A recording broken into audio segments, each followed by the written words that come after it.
말씀은 요한계시록 18장 2절에서 5절까지 말씀, 2절에서 5절까지 말씀. 다 자신 줄 알고 제가 받들어 봉독하겠습니다. 요한계시록 18장 2절에서 5절까지 말씀. 힘센 음성으로 외쳐 가로되 무너졌도다 무너졌도다 큰 성 바벨론이여, 귀신의 초소와 각종 더러운 영에 모이는 곳과 각종 더럽고 가증한 새에 모이는 곳이 되어도다. 그 음행의 진노의 포도주로 인하여 만국이 무너졌으며 또 땅의 왕들이 그로 더불어 음행하였으며 땅의 상고들도 그 사체의 세력을 인하여 치부하였도다 하더라. 내가 들으니 하늘로서 다른 음성이 나서 가로되 내 백성아, 거기서 나와 그의 죄에 참여하지 말고 그의 받을 재앙들을 받지 말라. 그 죄는 하늘에 사무쳤으며 하나님은 그의 불의한 일을 기억하신지라. 아멘. 오늘 본문 말씀을 중심으로 해서 내 백성아 거기서 나오라는 제목으로 말씀을 나눌까 합니다. 방금 여러분들이 봉독해 드린 본문의 말씀은 성경의 가장 마지막 부분을 장식하는 요한계시록 중에 나오는 말씀입니다. 특별히 본문의 말씀은 요한계시록 중에서도 마지막에 관한 말씀입니다. 그렇기 때문에 이 예언의 말씀은 지금 현재로서는 이루어진 것이 아니고 아주 앞으로 일어날 일에 관한 말씀이 되겠습니다. 조만간 하나님께서 말씀하신 그대로 눈앞에 일어날 일이라는 것입니다. 그렇기 때문에 이 말씀은 지나간 말씀이 아니라 앞으로 우리에게 나타날 말씀이기 때문에 우리에게 더욱더 의미가 있고 중요한 말씀이라고 할 수 있다는 것입니다. 우선 오늘 본문의 말씀을 이해하기 위해서는 사전에 배경이 되는 사실부터 좀 확인해 나가는 것이 필요합니다. 계시록의 말씀을 찬찬히 들여다보면 본문의 사건은 차례대로 이루어지고 순서대로 아주 질서정연하게 그렇게 이루어지는 것을 보게 됩니다. 우선 계시록 앞종에 가서 6장 9절에서부터 11절에 있는 말씀, 여기서부터 우리가 출발하는 것이 좋을 것 같아요. 여기서 그래야 이 본문의 말씀을 방금 18장에 있는 이 말씀을 이해하는 데 도움이 되기 때문에 그래요. 이게 유기적으로 전부 다 연결되어 있고 하나님께서 말씀하신 그 말씀들이 차례대로 이루어지고 우리에게 실상으로 나타나는 이런 것으로 이어지기 때문에 그렇다는 것입니다. 그래서 이 일들의 시작점부터 우리가 살펴보는 것이 필요하다라는 것이죠. 그래서 이 시작점이 바로 계시록 6장 9절에서부터 시작되는 말씀입니다. 여기서부터 시작이 됩니다. 계시록 6장 9절에서 10절에 보면은 이제 다섯째 인을 떼는 사건이 기록되어 있습니다. 이 내용을 보면은 이렇게 기록되어 있죠. 다섯째 인을 떼실 때 내가 보니 하나님의 말씀과 저희의 가진 증거로 인하여 죽임을 당한 영혼들이 제단 아래에서 큰 소리로 불러 가로되 거룩하시고 참되신 대주제여, 땅에 거하는 자들을 심판하여 우리 피를 신원하여 주시지 아니하시기를 어느 때까지 하시려나이까 하니 각각 저희에게 흰 두루마리를 주시며 가라사대 아직 잠시 동안 쉬되 저희 동무 종들과 형제들도 자기처럼 죽임을 받아 그 수가 차기까지 하라 하시더라. 자, 이 말씀 여기서부터 시작이 됩니다. 이 말씀은 무슨 말씀이냐 할 것 같으면 그동안 주님을 따르다가 그런데 신앙을 지키다가 순교당한 자들이 하나님 제단 아래쪽에 거기에 영들이 거하는 그곳에 지금 거하고 있는데 거기에 있는 그 순교당한 자들이 그들이 거기서 하나님 앞에 이제 기도를 하는, 신원을 하는, 하나님 앞에 간구를 하는 거예요. 우리가 이렇게 억울하게 죽지 아니했습니까? 자, 저 악한 무리들의 저 악한 일들을 지금 아직도 두고 보십니까? 원수 갚는 것이 주님께 있다고 하셨는데 저희들의 이 원수도 주님께서 갚아주시옵소서. 신원하다라는 말의 의미는 원수 갚는다는 이야기예요. 그 원수 갚아주는 것을 아직까지 지체하십니까? 언제 갚아주시려고 합니까? 이 말씀이에요. 그래서 빨리 원수를 지금 갚아주셔야 되지 않습니까? 빨리 갚아주옵소서 라고 거기서 요한님 앞에 간청을 한다는 거예요. 간청을. 그럴 때만 요한님께서 그래, 알았어. 내가 잘 안다. 모르는 것도 아니야. 근데 조금만 기다려라. 왜냐면 내 때가 있거든. 그래, 지금 내가 그들을 심판하게 될 것 같으면은 기껏 해봐야 이렇게밖에 못해. 이렇게밖에 못한다. 왜냐면 나는 공의의 하나님이시거든. 공의의 하나님은 잘못한 그만큼만 내가 심판을 하고 그러게 벌을 내리시는 거야. 벌을 낼 수밖에 없는 거야. 그러니까 요것만 벌을 내려서 되겠느냐? 그들이 죄를 더 짓도록 해라. 더 많은 하나님의 사람들을 죽이고 순교하도록 해라. 그리고 많은 그 때가 찰 때까지 내가 그냥 죄악이 관연할 때까지 내가 생각하는 그 수준까지 올라올 때까지 죄를 더 쌓으라고 해라. 그때가 되면 내가 그냥 완전히 그냥 이렇게 때려서 끝내는 것이 아니라 완전히 뒤집어 엎어버려. 완전히 절단을 내놓을 것이다. 그때까지 조금만 더 기다려라. 그러시면서 두루마리 옷을 주시면서 그 영광스러운 옷이죠. 영광스러운 옷을 주시면서 그냥 옷 한 벌 얻었다. 추우니까 잠바 한 벌 얻었네. 이런 것이 아니에요. 그때 함께 주시는 이 흰 두루마리 옷은 얼마나 영광스럽고 얼마나 빛나는 옷인지 모릅니다. 우리가 이 왕들이 입는 이 왕의 그 제복보다도 황제들의 제복보다도 훨씬 더 영광스러워. 천사들이 보면 그냥 깜짝 놀라서 그냥 막 하려고 그냥 탐복을 할 정도의 그 영광 그런 옷을 한번 주시면서 다 입고 조금만 더 기다려라고 말씀하시는 이 장면이라면 여기서부터 시작이 돼요. 여기서부터. 그러니까 하나님께서 지금 말씀하시잖아요. 알았어. 내가 조금만 더 기다려. 그때 되면 내가 신원할게. 원수 갚아줄게. 그러니까 말씀하셨기 때문에 하나님께서는 반드시 그 말씀하신 대로 이루어 주실 것이다. 두말 필요가 없죠. 그래서 이후에 하나님께서는 약속하신 신원하신 이 문제는 계시록 말씀 속에서 순차적으로 어떻게 신원하시는지 순차적으로 차근차근히 심판해 가시는 이 사실들을 이제 보여주시는 거예요. 너무 극적이지 않습니까? 여러분 너무 궁금하지 않습니까? 어떤 식으로 무엇을 어떻게 하실지 궁금하지 않습니까? 이 말씀을 통해서 오늘 제가 쭉 그 과정을 이 본 말씀을 성경 계시록에 있는 말씀을 통해서 쭉 따라가면서 어떤 차례들 어떤 순서대로 어떻게 이것을 심판하시는지 그리고 그를 심판하시는지 여러분들에게 말씀해 드리겠다는 이 말씀 이것을 알아야 오늘 18절에 있는 방금 공동에 드렸던 이 말씀을 전반적으로 우리가 여러분들이 잘 이해할 수 있는 배경이 된다는 것이. 자, 이 하나님께서 신원하시는 문제는 앞으로 그 이후에 계속 이어지게 되죠. 7째 나팔이 불고 난 다음에 이제 서서히 시작이 됩니다. 그 장면은 계시록 14장 8절에 이제 기록되어 있습니다. 14장 8절에 14장 8절에 보면 이제 기록되어 있는데 이렇게 기록되어 있습니다. 또 다른 천사 곧 둘째가 그 뒤를 따라 말하되 무너졌도다 무너졌도다 큰 성 바빌론이여 모든 나라를 그 음행으로 인하여 진노의 포도주를 먹이던 자로다 하더라. 자, 여기서 이제 바벨론이 튀어나옵니다. 큰 성 바벨론이 그게 나타나게 됩니다. 자, 신원을 하는데 하나님께서 신원해 주시는데 그놈들만 쪽집게처럼 집어다가 그냥 없애버리면 되겠는데 하나님께서는 그렇게 심판하시는 것이 아니라 큰 성 바벨론이라고 하는 그 근원적인 뿌리 전체를 삐청 다 둘러싸서 이것을 이제 이 전체를 그 한 두 가지만 하는 것이 아니고 근원적인 그 뿌리가 전부 다 둘러싸서 심판하시겠다 이런 것을 지금 보여주시는 이 장면이라고 하겠습니다. 그런데 이 신원의 대상이 큰 성 바벨론으로 나타나게 된다는 것입니다. 이것이 하나님께서 이제 심판하심으로 말미암아 그들의 신원, 그들의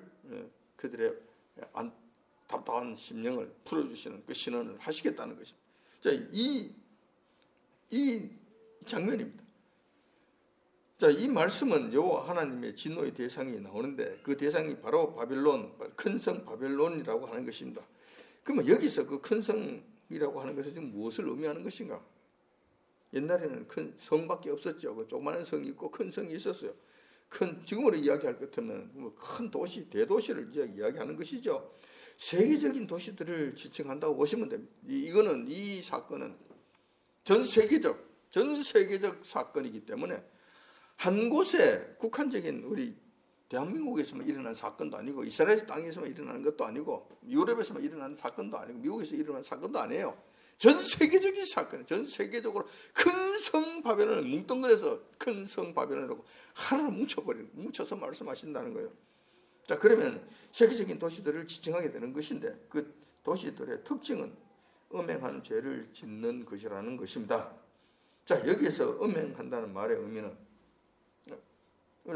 몇 가지로 생각해 볼 수 있겠죠. 우선 성적인 타락을 말씀하시는 것일 수도 있고 더 나아가서 영적 타락을 의미하는 것일 수도 있습니다. 지금도 그러하지만은 전 세계 대도시들을 한번 살펴볼 것 같으면 시골 마을들과는 달리 성적 타락이 말도 못합니다. 마약의 범람과 함께 하나님을 대적하는 우상 숭배에 깊이 빠져 있는 모습들을 보게 됩니다. 성적 타락과 함께 우상 숭배에 깊이 빠져 있으면 당연히 여호와 하나님을 섬기는 교회와 성도들은 그들에게 있어서 눈의 가시와 같은 존재가 됩니다. 왜냐하면 성도들은 그런 일에 참여하지 않잖아요. 참여하지 않을 뿐만 아니라 그런 일을 행하는 사람들에게 그것은 잘못한 것이다라고 동성애를 하는 것을 우리 교회가 옳다고 이야기할 수 있겠냐. 입이 비틀어져도 그건 못하는 거잖아요. 동성애는 하나님의 말씀에 위반되는 것이니까 그런 짓은 하면 안 된다고 이야기를 한단 말이에요. 퀴어 축제는 하면 안 된다고 나가서 반대를 한단 말이에요. 하나님의 진노가 이 땅에 이루어지기 때문에 그런 것을 하면 안 된다고 반대를 한단 말이에요. 그러니까 그 큰 성 바벨론에 사는 사람들 음행에 깊이 찌들어 있고 영적인 음행까지도 우상 숭배에 깊이 찌들어 있는 그들이 보기에는 이 예수쟁이들이 이게 그냥 마음에 안 드는 거예요. 이게 좀 원수처럼 저놈들만 없으면 우리가 좀 편안하게 좀 살 건데 저놈들 때문에 항상 우리 걸기적거리고 우리 마음대로 할 수가 없네. 원수로 여긴다는 것입니다. 그 결과 대도시를 중심으로 해서 기독교 박해가 자행된다는 것이죠. 시골에서 기독교 박해가 자행됩니까? 그런 잘 없으면 대도시에서부터 시작이 돼요. 대도시에서부터. 이건 특징이 있는. 왜냐하면 그는 귀신, 그리고 음행하는 자들이 그 음행은 성적인 타락뿐만 아니라 영적인 타락 두 가지가 같이 맞물려서 막 엉망진창이 되어 있는 인간들이기 때문에 기독교인들을 싫어하고 기독교인을 싫어하는 그 힘이 커지고 되면 교회를 비판하고 성도들을 괴롭히는 일들로 이어지게 된다는 것입니다. 자, 이렇게 되면 요한께서는 그런 악한 바벨론을 전부 다 끌어모아 한 번에 심판하게 되시는데 요한의 진노의 포도주를 그것도 섞인 것이 없는 포도주를 거기에 갖다 부으신다는 것입니다. 여기서 섞인 것이 없는 포도주라고 하는 말씀의 의미를 여러분들이 잘 이해를 해야 됩니다. 여기서 제대로 이해를 못하게 될 것 같으면 또 엉뚱한 소리, 엉뚱한 가르침에 빠져서 흐우적거리게 되는 거예요. 그러니까 여러분들이 잘 이 말의 의미를 잘 이해하시기 바랍니다. 옛날 이스라엘 땅에는 물이 없잖아요. 마실 물이 없습니다. 귀합니다. 그리고 또 석회수가 돼서 물 마시는 것 자체가 좀 힘들어요. 잘 못 마신다. 마실 수가 거의 없는 상태. 그럼 음료수를 뭘로 하느냐? 포도주를 가지고 음료수를 한 거예요. 근데 포도주 너무 독하잖아요. 그럼 거기에다가 이제 물을 섞는 거예요. 10대 1 정도 비율로. 보통 10대 1, 10대 2, 10대 3 이런 식으로 섞는다고 해요. 보통 한 10대 1 정도로 섞어서 이제 마시는데 그렇게 마시면은 우리가 생수 마시듯이 마시는 정도가 된다는 마시는 상태가 된다는 거예요. 그래서 절기가 그렇게 마셨다는 거예요. 이것이 바로 섞인 것이 있는 포도주입니다. 그런데 섞인 것이 없다고 해도 원액 포도주잖아요. 원액 포도주를 목이 마르는데 날씨는 덥고 땀은 흐르고 목은 마르는데 원액 포도주를 들여 마신다. 어떻게 될 것 같아요? 갈증이 더 심하게 되겠지. 물에 포도주를 마셨으니 더운데 더 덥겠지. 열이 더 나겠지. 근데 이걸 말씀하시면 여기서 섞인 것이 없다고 하는 것은 여기서는 여호와 하나님께서 진노의 포도주를 부으실 때 보통은 섞어서 이제 마시게 되는 것인데 이 말은 여호와 하나님께서 징계를 하시더라도 그 중에서 봐주시는 것이 있다는 것입니다. 자비하심이 그 가운데 있다는 거예요. 항상 야단을 치시더라도 자비하심이 그 가운데 있다는 거예요. 심판하시더라도 그 가운데 자비하심이 있다는 거예요.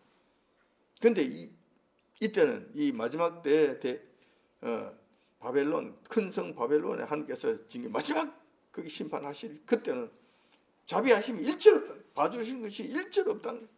그냥 그대로 하나님이 진노하시면 그대로 다 갖다 퍼부으신다는 거예요. 얼마나 무섭겠는가, 얼마나 큰 환란이 되겠는가, 얼마나 큰 심판이 이 땅에 일어나게 될 것인가, 상상조차 안 된다는 것입니다. 여호와 하나님의 자비하심이 전혀 없는 무시무시한 심판을 받게 된다는 것이죠. 그렇게 되면 그 거대하고 화려하게 보이며 절대 무너지지 않을 것 같았던 바벨론 큰 성들이 완전 무너지게 되고 거름더미가 되고 폐허가 된다는 것입니다. 이렇게 된다는 거예요. 이거 지금 말씀해 놓으셨다는 것이 이런 식으로 선지자들을 죽이고 또 하나님의 거룩한 백성들을 그를 잡아 해하게 했던 죽음으로 몰고 갔던 이런 일들에 대한 심판을 하나님께서 하신다. 전부 다 끌어 모아서 다 모아서 한 번에 한 번에 왕창 신원해 주신다는 것이죠. 자, 이러한 큰 성 바벨론 멸망하는 이 사건은 또 계속해서 이어지게 되죠. 계시록 16장에 가면 또 그 말씀이 나옵니다. 조금씩 더 진척되는 것을 보게 됩니다. 자, 거기 보면 여호와 하나님께서 이 땅 패역한 세상에 마지막으로 진노의 포도주를 붓는 사건이 나타납니다. 그것이 바로 이 땅에 나타날 대접재앙입니다. 대접재앙. 이 대접재앙 중에서도 마지막 대접인 7째 대접재앙이 이 땅에 부어지면은 이 세상은 엄청난 환란으로 가득 차게. 그러니까 앞에 말씀드렸던 큰 성 바벨론이요, 모든 나라를 음해로 인하여 진노의 포도주를 먹이던 자로다 하는 앞으로 이런 진노의 대상이 될 거라는 것을, 큰 성 바벨론이 진노의 대상이 될 것이라는 것을 지금 말씀하셨다고 한다면은, 계시록 14장에는 그 말씀을 하셨다면은, 지금 여기서는 이 계시록 16장에 이제 들어붙는 사건이 일어나게, 들어붙는 사건이 나타나게 되는 거예요. 실질적으로. 그래서 7번째 대접장, 이 땅에 부어지는 사건이 이제 기록되어 있는 것이죠. 이때 되면은 큰 성 바벨론이 하나님께로부터 심판받는 장면이 실질적으로 나타나게 됩니다. 물론 앞으로 일어날 일이죠. 자, 그 내용을 잠깐 살펴보면은 계시록 16장 17절 18절에 그 말씀이 있는데, 그 말씀에 보면은 7제가 그 대접을 공기 가운데 쏟음에 큰 음성이 성전에서 보다로부터 나서 가로되 되었다 하니 번개와 음성들과 내성이고 또 큰 지진이 있어 어찌 큰지 사람이 땅에 있어 오므로 이같이 큰 지진이 없었더라. 자, 이 말씀은 하나님의 마지막 자비하심이 전혀 없는 진노의 포도주가 얼마나 무시무시한 것인지, 창세 이후로 이러한 환란은 없었다고 말씀하시는 거예요. 이렇게 큰 환란은 없었던 큰 심판이 그 가운데 임해지게 된다는 것이죠. 그 큰 환란 속에서 가장 큰 타격을 받는 대상이 있는데, 그것이 바로 큰 성 바벨론이라는 것입니다. 큰 성 바벨론. 그 가운데서 큰 성 바벨론이 심판당하는 모습은 이어서 계속해서 보여주고 있고 기록해주고 있는데, 그것이 계시록 16장 19절에 있는 말씀이잖아요. 그 말씀 보면 큰 성이 세 갈래로 갈라지고 만국의 성들도 무너지니 큰 성 바벨론이 하나님 앞에 기억하신 바 되어 그의 맹렬한 진노의 포도주 잔을 받음에 각 섬도 없어지고 산악도 간데 없더라. 저 무슨 말씀이냐면, 하나님께서 큰 성 바벨론을 심판하시는, 여기서는 잠깐만 한 일부분만 말씀해 주셨어요. 어떻게 심판하시느냐 보면은 1차적으로 큰 지진이 일어나는 것 같아요. 큰 지진이 우리 인간이 상상할 수 없을 정도의 큰 지진이 일어나는 것 같아요. 자, 지진이 일어나면 누가 큰 피해를 당할 것 같아요? 어디서 사람이 많이 죽을 것 같아요? 어디서 폐허가 될 것 같아요? 시골이 될 것 같아요. 시골에 지진이 일어나봐야 그 뭐 무너져봐야 흙담 무너지고 뭐 흙집 뭐 초가집 무너져봐야 한쪽 기둥이 무너지고 다시 싸우면 되는 거. 사람이 죽어야 그 쫓아 나와버리면 전부 사람은 죽지 않고 뭐 무섭기는 무섭지만 그렇게 큰 피해가 일어나지는 않아요.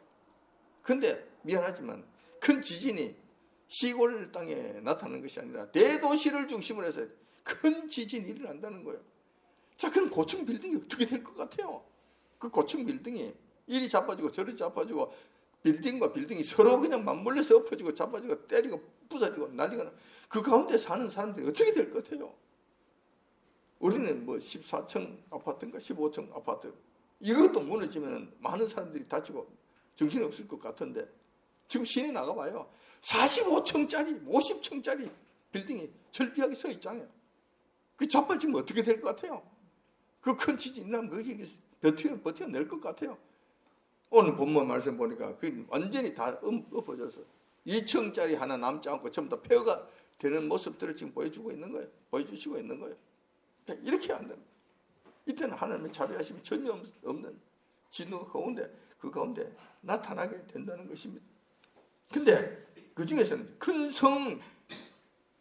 성들이 이 세상에 있는 큰 세상, 이 큰 성들, 만국의 대형 도시들에 있는 그 도시들이 전부 다 거의 다 대부분 부서지는 참극이 일어난다는 것입니다. 큰 성 바벨론이라고 하면서 세계에 있는 많은 성들이 함께 그때 전부 다 폐허가 된다는. 그래서 이 큰 성 바벨론이라고 말씀하실 이때는 이 큰 성 바벨론이라고 하는 이 말씀 안에는 세상에 있는 대형 도시들이 거기 전부 다 포함이 된다. 하나님께서만 아시는 대형 이 도시들이 전부 다 이 안에 전부 다 포함이 된다. 이렇게 보시면 되는 거예요. 이때 하나님의 진노가 이렇게 퍼부어지실 그때는 그 어느 곳에서도 안전한 곳이 없고 피할 곳이나 숨을 곳이 없게 된다는 그 큰 도시에서만큼은 절대 피할 곳이 없다는. 자, 앞에서도 잠깐 말씀드렸지만, 자, 이어서 이 일들이 어떻게 진행될 것인가, 어떤 상태인 것인가, 이런 것을 조금 더 구체적으로 말씀해 놓은 것이 있는데, 계시록 18장 오늘 본문의 말씀이 또 큰 성 바벨론에 관한 말씀을 좀 더 구체적으로 말씀해 주고 있는 거예요. 그게 오늘 본문의 말씀에 보면은 큰 성 바벨론 여호와님께로부터 심판을 받아서 멸망당하는 모습과 함께 그동안 억울하게 순교당한 순교자들의 억울함을 신원해 주시는 장면이 차례대로 설명되고 있습니다. 여기 가서야 이제 앞에서 순교자들의 신원을 언제까지 하지 아니하시겠나이까라고 그들이 하나님 앞에 간구한 그 말씀들이 이제 이루어지는 이 모습이 나타나게 됩니다. 하나님께서 조금만 더 기다려라. 너희 동무들의 수가 찰 때까지 조금만 더 기다려라 말씀하셨는데, 이제 이때가 18장에 오면은 이제 이 모든 것이 완전하게 신원해 주셨다라는 사실들이 이제 기록되어 있고 이제 점차적으로 나타나게 된다는 것이죠. 차례대로 보면 이렇습니다. 계시록 18장 2절 3절 우리 조금 전에 봉독했던 말씀이죠. 거기에 보면은 힘센 음성으로 외쳐 가로되 무너졌도다 무너졌다 큰 성 바벨론이여 귀신의 처소와 각종 더러운 영이 모이는 곳과 각종 더럽고 가증한 새에 모이는 곳이 되었도다. 그 음행의 진노의 포도주를 인하여 만국이 무너졌으며 또 땅의 왕들과 그로 더불어 음행하였으며 땅의 상고들도 그 사치의 세력을 인하여 치부하였도다 하더라.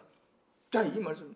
자, 앞에서는 16장에는 갖다 들이붓는 장면이 나오는 것이고 18장에는 들이부어서 이제 완전히 절단 나버리는 이 상태를 지금 말씀하시는 거예요. 끝장이 난 상태를 말씀하시는 거예요. 그리고 큰 바벨론이 어떠한 곳인지 거기에 대한 성격을 좀 더 구체적으로 지금 말씀해 놓고 있는 거예요.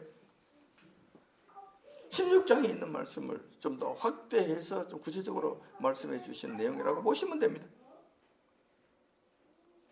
자, 무너졌도다 큰 성 바벨론이라는 말씀, 그 말씀과 음행의 진노의 포도주 잔이라는 말씀이 계속해서 거듭거듭 지금 나타나고 있죠.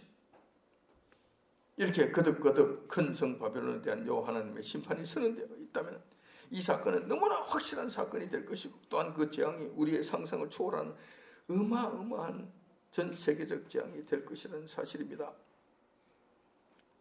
자,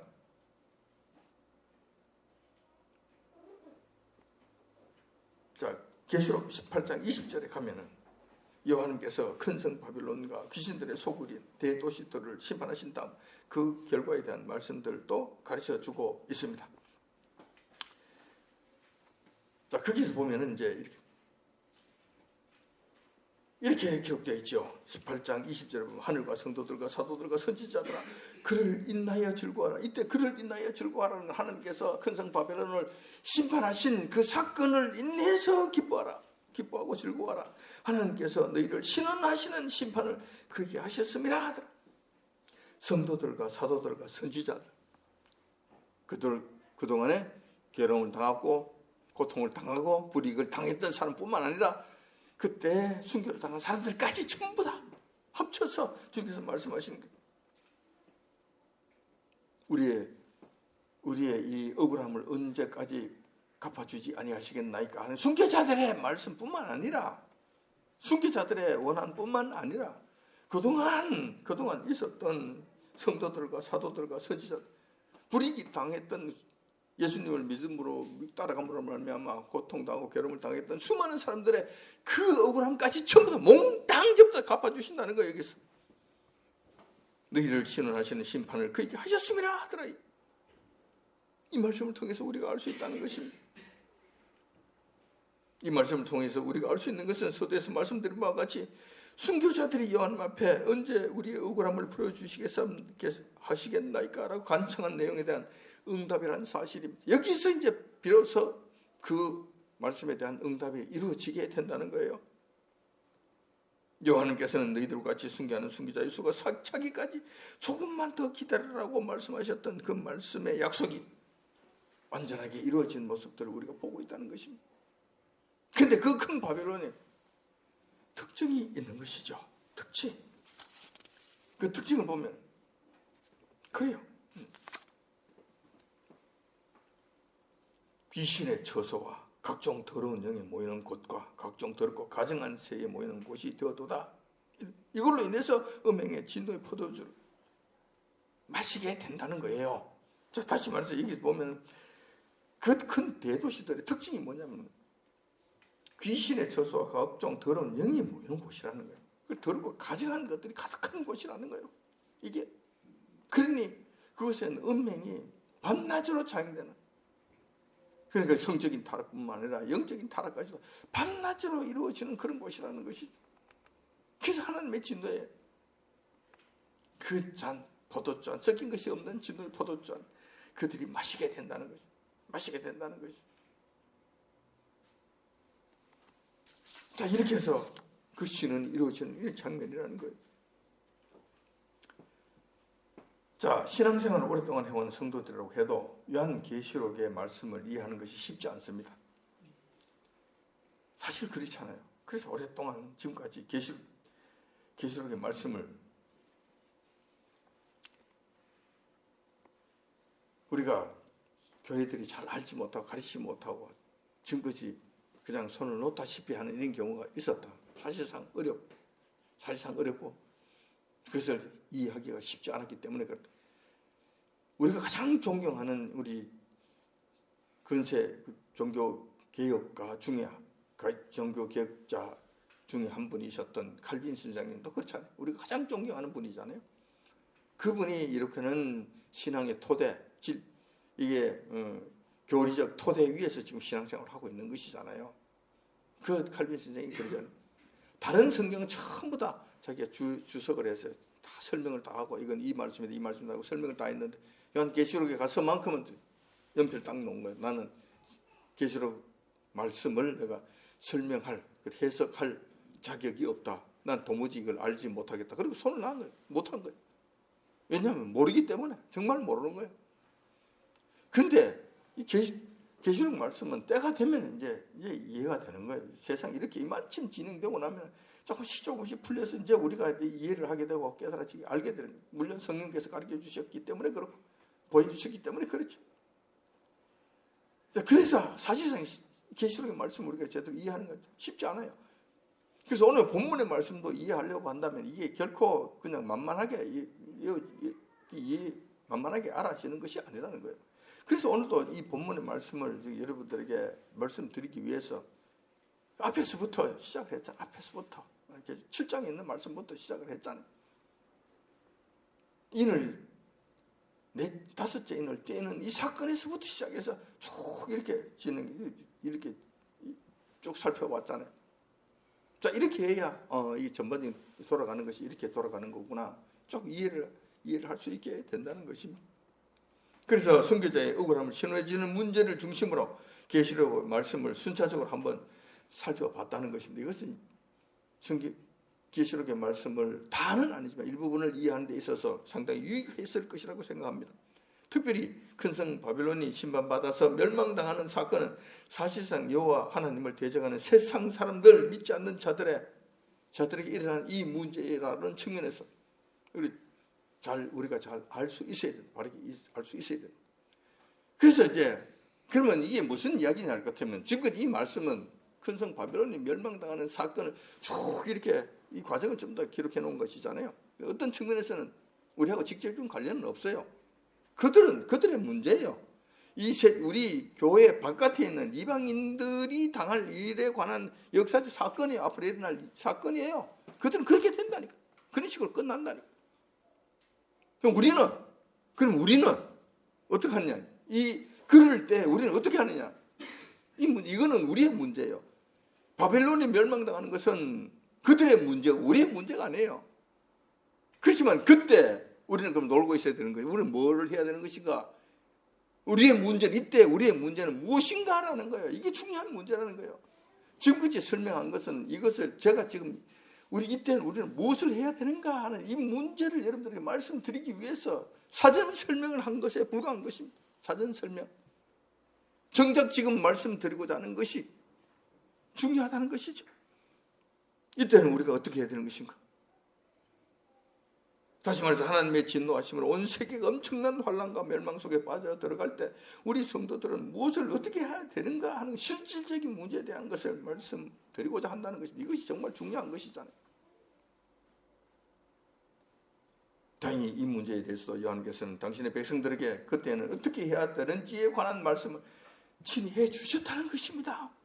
그것이 계시록 4장 5절, 18장 4절 5절에 있는 말씀이죠. 조금 전에 봉독해 드렸던 이 말씀이잖아요.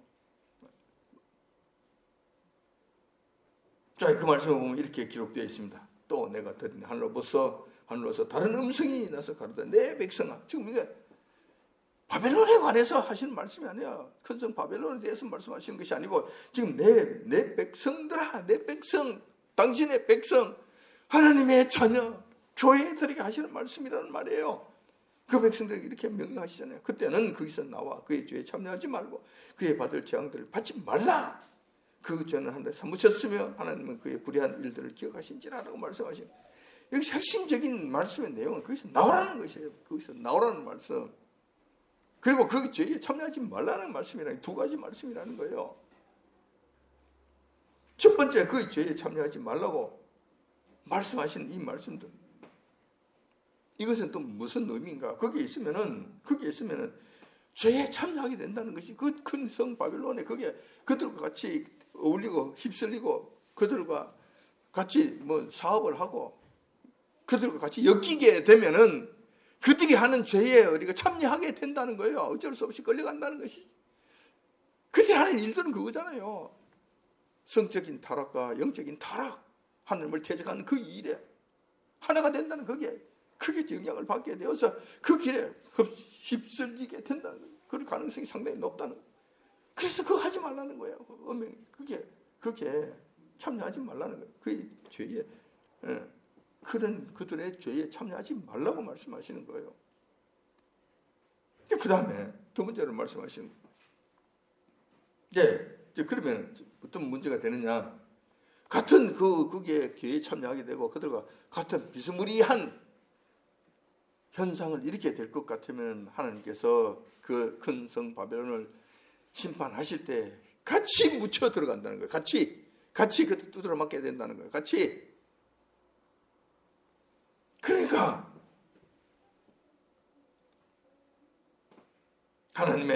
하나님을 섬기고 따르는 자들을 하더라도 그곳에 있으면 안 된다는 거예요. 그래서 두 번째로 거기서 머뭇거리지만 나오라고 말씀하시죠. 거기서 나오라고. 두 번째는 나오라. 그 죄에 참여하지 말고, 첫 번째 그 죄에 참여하지 말고, 두 번째 거기서 나오라. 때가 되면 거기서 나오라. 왜냐하면 비록 하나님을 섬기고 하나님을 따르는 자라 하더라도 그곳에 머뭇거리고 있다고 한다면 못내 아쉬워서 거기서 집적거리고 머뭇거리고 거기서 그러니까 주착거리고 있다면 하나님께서 바벨론을 심판하실 때 같이 화를 당하게 된다는 것입니다. 그렇기 때문에 나오라고 말씀하시는 것입니다. 그래서 그곳 쫙된 곳 귀신들이 드글드글 거리는 귀신들의 처소로부터 나오라고 명령하셨다는 것입니다.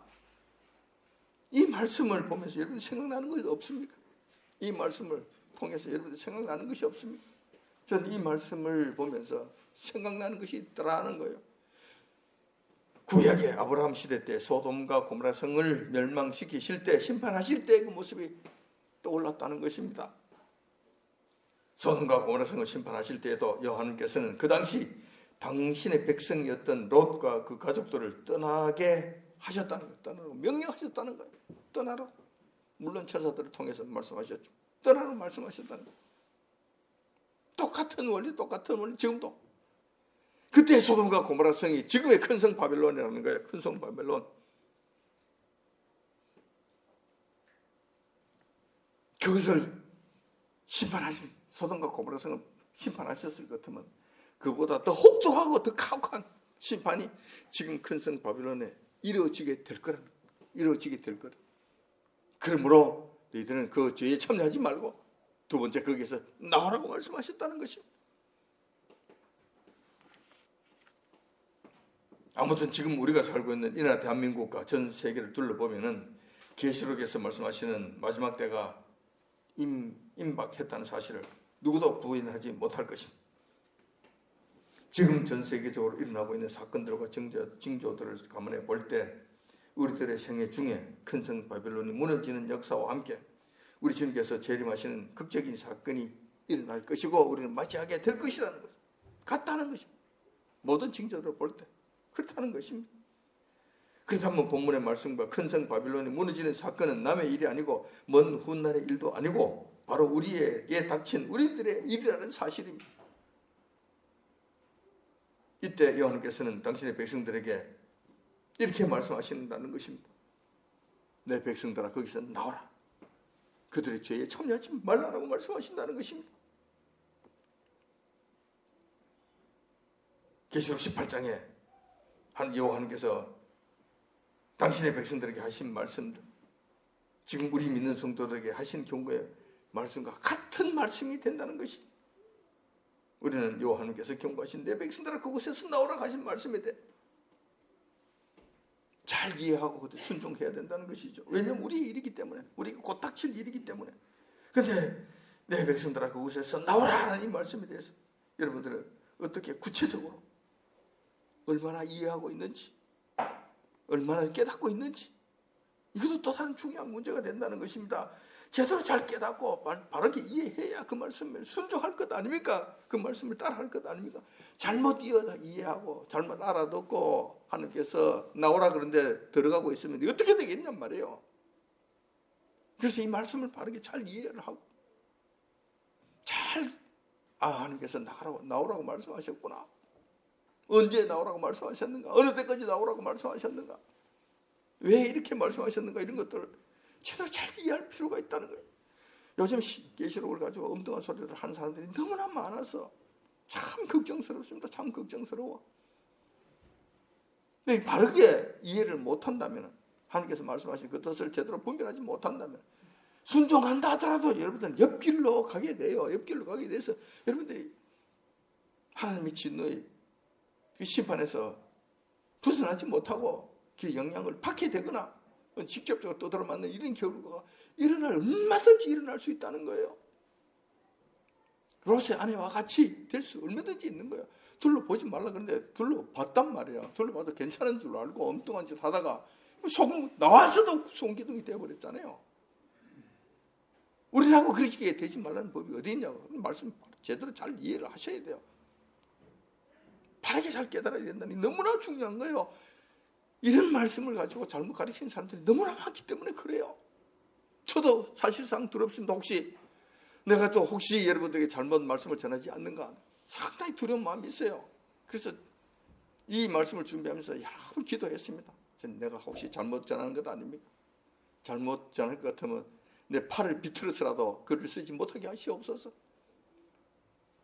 혹시 이것이 잘못된 말씀이라고 하신다면 제 입술을 마비시키서라도 그 말씀 못 전하게 하시옵소서.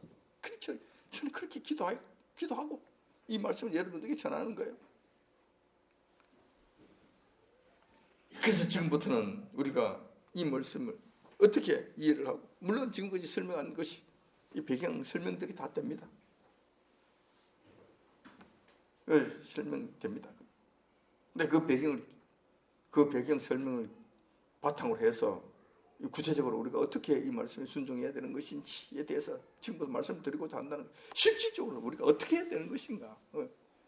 그냥 뜬구름 잡는 소리 하지 말고 진짜 지금 우리 현실 속에서 어떻게 해야 되는 것인가. 이걸 말씀드리고자 한다는 것입니다. 우선 큰 성 바빌론부터 떠나야 하죠. 여기서 큰 성이라고 하는 것은 앞에서 설명드린 바와 같이 세계적인 대도시들을 의미합니다. 우리나라의 경우는 무엇일까? 아마 서울과 부산 이 정도 되겠죠. 이런 도시들을 의미합니다. 세계적으로 확대해 본다면 아마 이럴 거예요. 미국의 뉴욕, 영국의 런던, 일본의 동경, 프랑스 파리, 중국의 베이징, 상하이 이런 도시들이 되겠죠. 이런 도시들. 이것도 큰 성들이 큰 성 바빌론이 되겠죠. 큰 성 바빌론이 된다는 거예요. 하나님의 말씀은 이런 대도시로부터 나오라는 것입니다. 그런 대도시들을 동경하고 그곳에서 부귀영화와 세상적 연락을 추구하면서 살아간다는 것은 마지막 때를 살아가는 사람들로서 이거 위험하다는 거예요. 우리 주님 재림하시는 이 시점에서는 정말 위험하다는 것입니다. 롯도 그렇잖아요. 소돔 성에 살고 있던 롯이 그렇잖아요. 그때 처음부터 소돔 성에 가지 말라고 그랬습니까? 소돔 성에 살고 있는 롯이 상당 기간 살았을 것 같은데 그 사는 동안 당장 나오라고 말씀하시죠. 아니잖아요. 그 심판하실 때 그게 요한복음으로 심판하실 그 무렵에 그때 가서 하시기 전까지 빨리 그 전까지 나오라고 말씀하시는 거예요. 그 전까지. 근데 롯의 같은 경우는 아슬아슬해지. 까딱했으면 큰일 날 뻔했지. 근데 지금 우리는 이런 징조가 보일 때 일찌감치 나오는 것이 필요하다. 일찌감치 그런 것을 동경하는 것은 옳지 않다는 거예요. 좀 시간적 여유를 두고 시간적 여유가 있을 때 정리하고 있어 나오라는 거예요. 나와야 된다는 거예요. 대도시를 동경하고 그곳에서 부귀영화와 세상적 연락을 추구하면서 살아가는 게 이거 안 된다. 이것부터 마음 접어야 돼. 가서 내가 출세해야지. 이거 곤란하다는 거예요. 이런 마음부터 고쳐야 된다는 거예요. 준비하셔야 된다는 거예요. 왜냐하면 대도시들의 특징은 우상 숭배와 더불어서 하나님을 대적하는 귀신들의 영향력이 모든 것을 지배하고 있는 더럽고 악한 곳이기 때문에 그렇다는 거예요. 그곳에 찌들려 살면 어떻게 하겠는가. 연탄 공장에서 흰옷 입고 연탄 공장에 가면 어떻게 되겠냐는 거예요. 나와야지. 거기에서 내가 흰 옷을 유지하면서 깨끗함을 유지하면서 살겠다는 것은 이거는 거짓말이잖아요. 이건 불가능한 일이잖아요. 안 되는 일을 지금 하게도 우기는 것과 마찬가지잖아요. 그래서 연탄 공장에서 흰 옷을 입은 사람이 흰 옷을 유지하려고 한다면 연탄 공장에서 나와야 돼요. 그래서 나와야 된다니까. 그래서 대도시에서 세상 연락을 추구하고 놀고 살면서 나는 그들과 한패가 되지 않을 거야. 이거는 거짓말이에요. 안 된다는. 그러니까 하나님께서 나오라고 말씀하시는 거예요. 나오라고 말씀하시는 거예요.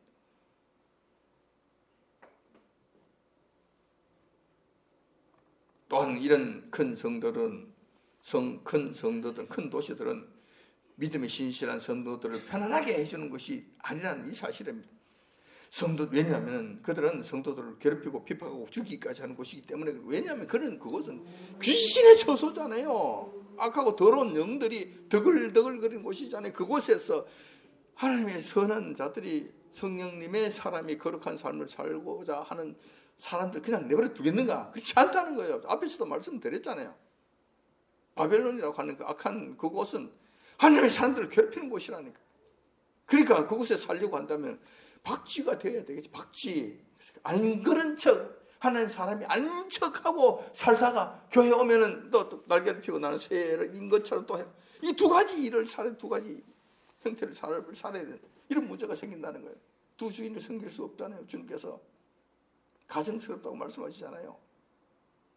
그래서 그렇게 하면 안 되는. 그렇기 때문에 내가 거룩한 하나님의 백성으로서 정체성을 가지고 만천에 공개하면서 오히려 하나님을 경외해야 됩니다라고 그들에게 전도하면서 복음을 전하면서 살아야 되는 이런 정체성을 가지고 살려고 한다면 대도시는 안 된다는 것이. 대도시는 안 된다는 것이 나오라는.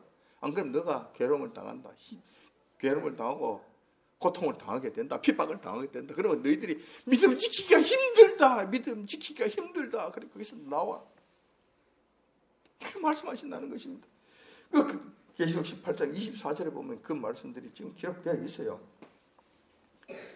선지자들과 성도들과 및 땅 위에서 죽임을 당한 모든 자의 피가 그 성중에 보였느니라. 그 성이 뭐예요? 그 성, 큰 성 바빌론이잖아요. 이런 일들이 그곳에 비일비재하게 일어나게 된다는.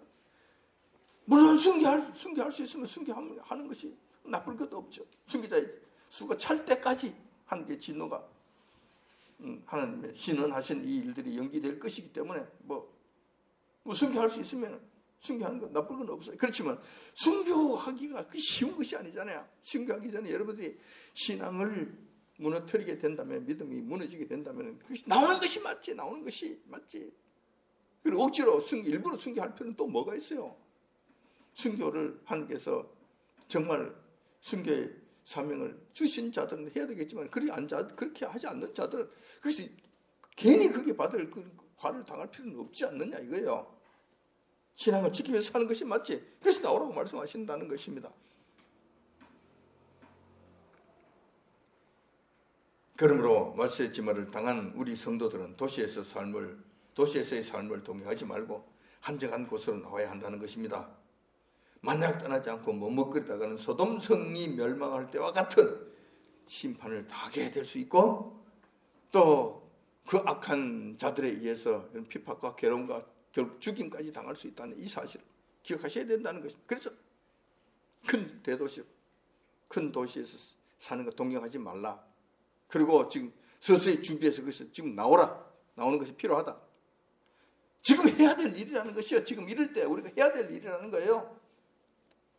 두 번째로 우리 믿는 성도들은 귀신들의 처소와 각종 더러운 영이 모이는 곳에서부터 떠나야 한다는 것인데, 첫 번째 바벨론으로부터 떠나야 한다는 문제는 앞에서 우리 주님 재림하실 당시 이 세상에 나타날 큰 멸망의 사건을 앞두고 성도들이 해야 될 일이라고 한다면, 이번 귀신의 처소, 악한 영들이 모이는 곳에서부터 떠나야 한다는 문제는 지금 당장 실천하고 순종해야 될 문제라는 것이 무슨 이야기냐 것 같으면 큰 성 바빌론에서 동경하고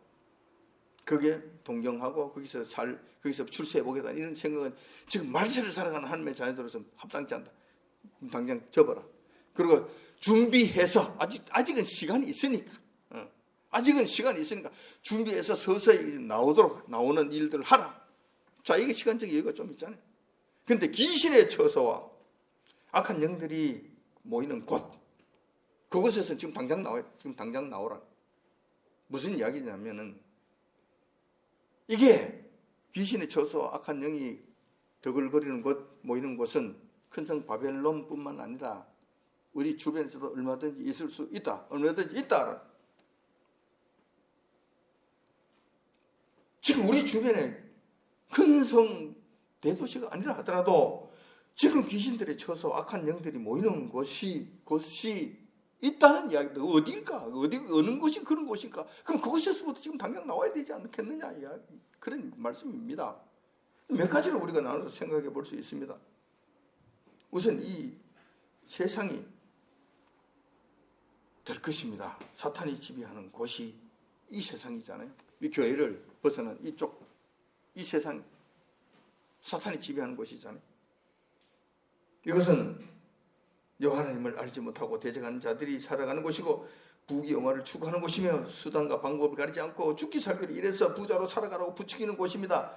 이런 곳에서는 거룩한 것과 선한 것과 여호와 하나님을 기쁘시게 하는 일들이 일어나지 않는다는 것입니다. 그러므로 그런 죄악된 곳에서부터 지금 당장 나와야 한다는 것입니다. 오해하지 마시기 바랍니다. 지금 당장 직장일을 그만두라는 이야기인가? 때리치우고 산속이나 교회로 들어오라는 이런 말인가? 그런 뜻은 아닙니다. 우리가 이 세상에 살 때 세상에 속한 자가 되어서는 안 된다는 것입니다. 2차적으로 이거는 하면 안 돼. 어쩔 수 없이 우리 주변에서 살아야 되는데 비교적이면 그래도 그렇게 지독하게 악하고 못한 그런 곳에 여러분들이 들어가 살지 말고 그나마 괜찮은 곳에 들어가서 살 때 죽기 살기로 일하지 말라는 거예요. 죽기 살기로. 이걸 절대화하지 말고 상대화하라는 거예요. 그들과 같이 어쩔 수 없이 살아야 되겠지만 그들과 하나 한 표가 되지는 말라요. 그들의 영향을 받지 말라는 거예요. 다시 말해서 그들과 같이 살되 그들에게 우리가 선한 영향을 끼치는 곳에 가서 그런 삶을 살지 그들에게 영향을 받는 그렇게 그들의 영향을 받아서 믿음이 무너지고 신앙이 자꾸 쇠퇴해지고 교회 가기를 지금 힘들어지는 이런 삶으로 거꾸로 돌아가는 이런 일들은 하지 말라는 거예요. 거기서는 떠나는 정리하라는.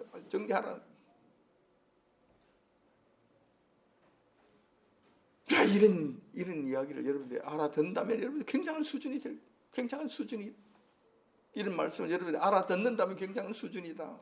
굉장한 수준이. 저도 이 말씀을 여러분들이 전하면서 이걸 어떻게 전해야 되나 쉽지 않는 말씀입니다. 그래서 여러분들 직장 생활로 인해서 다시 말해서 사회는 우리 직장이 있는 거 전부 다 사회잖아요. 이 사탄 마귀가 다스리는 이게 그들의 세상이잖아요. 그것에서 우리가 어쩔 수 없이 살아갈 수밖에 없는데 그래 살아갈 때 그들에게 영향을 받아서 우리 믿음을 팔아먹는 일은 없는 지경을 하도록 해라. 그들이 달콤한 말에 속아서 끌려가지 말아라. 내가 부귀영화를 줄 테니까 그게 절하고 따라오라. 신앙을 팔아먹어라.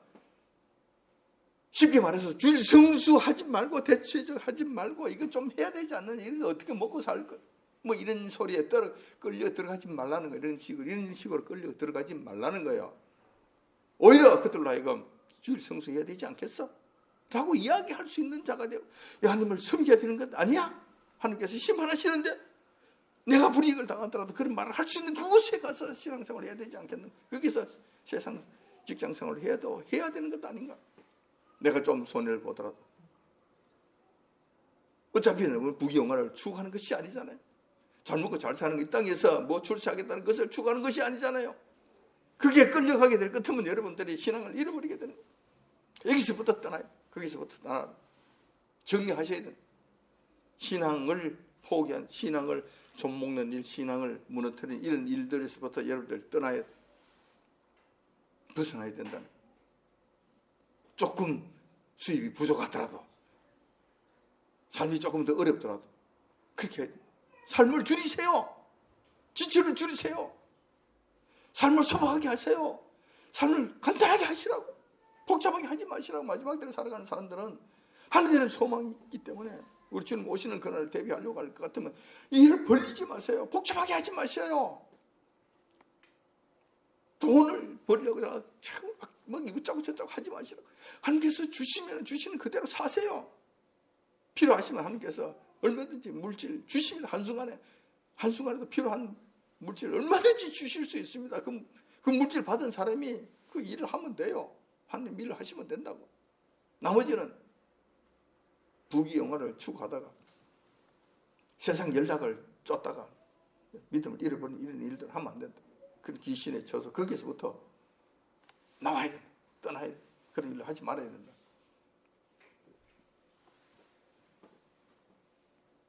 또한 그 외에도 귀신에 쳐서 들어온 영이 모여있는 곳이 있습니다. 세상 직장만 그런 것이 아니고 또 있어요. 그런 곳으로서는 우상 숭배하는 곳이 있고 신천지와 같은 이단들이 있고 특히 WCC/WEA 좌파 목사들이 끌고 가는 그 교회들이 있다. 이런 것은 귀신의 처소예요. 성령이 운행하시는 곳이 아니잖아요. 그런 곳이 있다면 당장 나와. 귀신의 처소와 악한 영들이 들끓는 곳이다. 더글더글하는 곳이다. 그곳에서 어떻게 신앙생활을 한다고 그러냐? 그것을 기웃거리냐? 아니지. 거기서 당장 나와요. 안 그러면 하나님께 진노하실 때에 그들이 받는 진노, 심판을 받게 된다는 거예요. 마지막 때는 여러분들이 자기 신앙 자기 지켜야 됩니다. 어쩔 수 없어요. 그래서 자기 신앙 자기 지켜서 자기가 구원받고 자기가 하늘나라에 가고 자기가 상급 받고 자기가 영광을 누리고 하는 거예요. 자기가 벌을 받고 자기가 거기에 대한 대가를 자기가 지불해야 되고 자기 하는 거예요. 교회와 목사는 도와줄 따름입니다. 도와줄 따름이에요. 안타까워하고 끌고 가려고 애를 쓰고 끝까지 그렇게 하는 거예요. 결국은 자기가 결정하고 자기가 해야 되는 거 어쩔 수 없이.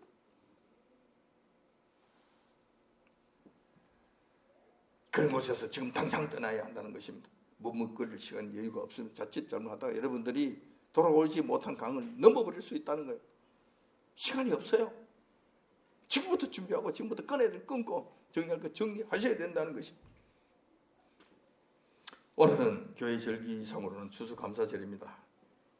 그렇기 때문에 추수감사절에 관한 말씀을 전하고 행사를 해야 되는데 우리 교회 사정상 오늘 다음 주일로 미루었습니다. 그래서 오늘은 이 본문 말씀을 여러분들이 전하게 됐다는 것입니다. 아무튼 예수님 재림하심을 앞두고 살아가는 우리 성도, 말세의 지말의 성도들로서 주님께서 아주 강력하게 말씀하신 큰 성 바벨론, 귀신의 처소와 더러운 영이 모이는 곳, 그곳은 지금부터 피하고 그곳에서 더 나음으로 말이야 마지막 대환란 때에서부터 안전함을 누리고 구원함의 기쁨을 누리는 저와 여러분들이 다 되시길 여하튼 주님의 이름으로 축원드립니다.